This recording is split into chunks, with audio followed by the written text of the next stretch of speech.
Ça va, mon Grégoire? Ça va très bien, Laurent. Actualité chargée, on va dire, parce qu'il y a se passe beaucoup pas de mal de choses. Ouais.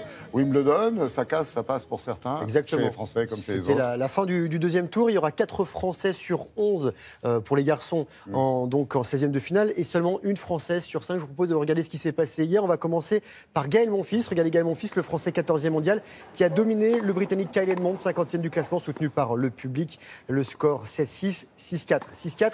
Au prochain tour, Monfils, qui n'a jamais atteint les 8e de finale ici, tentera d'y accéder en battant son compatriote Adrian Manarino. Les deux garçons se sont affrontés une fois en 2015. Manarino, qui est à l'image, avait perdu. Et le joueur du Val d'Oise, 51e à l'ATP, a bataillé hier pour se débarrasser du japonais Sujita en 5 manches. Donc les Français en 16e de finale, Monfils et Manarino, on l'a dit, et qui rejoignent son gars et père. En revanche, c'est terminé pour Gilles Simon. Quart de finaliste ici en 2015, balayé par le jeune et talentueux Autrichien Dominic Thiem, 23 ans, 8e mondial. Simon, lui, il a 32 ans, il est 36e du classement. Il s'incline 5-7, 6-4, 6-2, 6-4. Ouais, on savait que ça serait difficile. Hein, Ouais, Dominic Thiem, c'est un gros morceau. Et du côté des dames, Kristina Mladenovic, numéro 1 tricolore et 14e mondial, a été sortie en 3-7 par l'américaine Risk, qui pointe à 32 rangs derrière. La nordiste s'est plaint que le cours était trop glissant. C'est ce qu'elle a dit. Caroline Garcia sera la seule représentante française en 16e de finale. Encore deux petits résultats de tennis avec Roger Federer qui vise un 19e titre en Grand Chelem, le 8e ici. Il passe au 3e tour en battant le Serbe Dusan Lajovic, 7-6, 6-3, 6-2.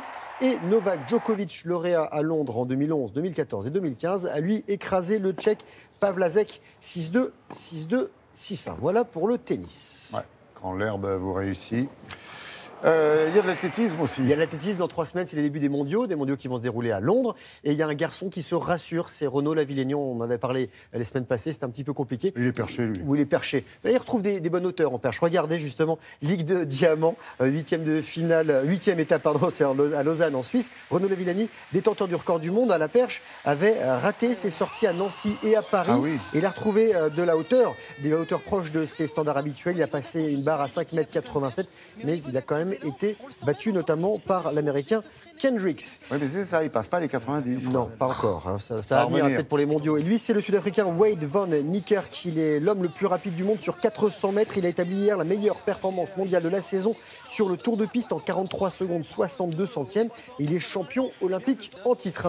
Une autre meilleure performance mondiale de l'année pour cette jeune fille, Lazit Skene. C'est Maria la Russe avec une barre à 2,06 m. Elle a ensuite échoué à 2,10 m. 2,10 m, c'est 1 cm au-dessus du record du monde.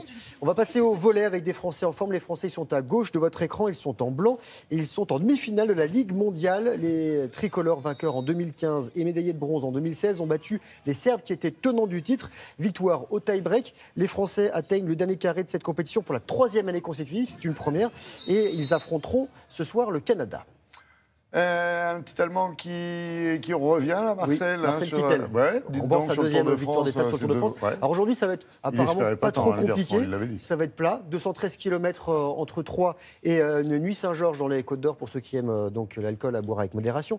Il y aura une petite ascension, allez, 66 km de l'arrivée. On regarde ce qui s'est passé hier avec cette arrivée en sprint massif. Marcel Kittel qui remporte donc sa 2e victoire d'étape après 216 km. Il devance le champion de France Arnaud Démare. Et le Britannique Chris Froome, triple vainqueur de l'épreuve et tenant du titre, lui reste en jaune. Et pour finir, on va prendre de la hauteur, Laurent, avec Red Bull X Alps, traversée en parapente et à pied de la chaîne des Alpes du Nord au sud. C'est la 8e édition, 1138 km parcourus, 7 pays traversés, départ de Salzbourg en Autriche, arrivé à Monaco, 32 athlètes, dont 4 Français. Le principe, en fait, entre 5h du matin et 22h30, si les conditions sont bonnes, vous volez. Et si les conditions ne sont pas bonnes, vous courez ou vous escaladez, vous portez votre matériel, vous n'avez pas d'aide technique du tout sur cette course. À l'heure actuelle, le Suisse Maurer est en tête, le Français Petiot est 2e. Les parapentistes sont attendus sur le rocher ce week-end. Donc, si vous êtes dans les parages, allez les saluer. Ils atterrissent en plus sur une barge sur l'eau. C'est assez spectaculaire. Non, mais on invente des compétitions, là. C'est un truc de fou. Là, ça fait 14 ans quand même que ça existe. Et demain, on parlera d'un sport aussi. Il y aura 2 sports en même temps, swim run. Voilà, nager, courir. Ouais, j'adore. Merci, Grégoire.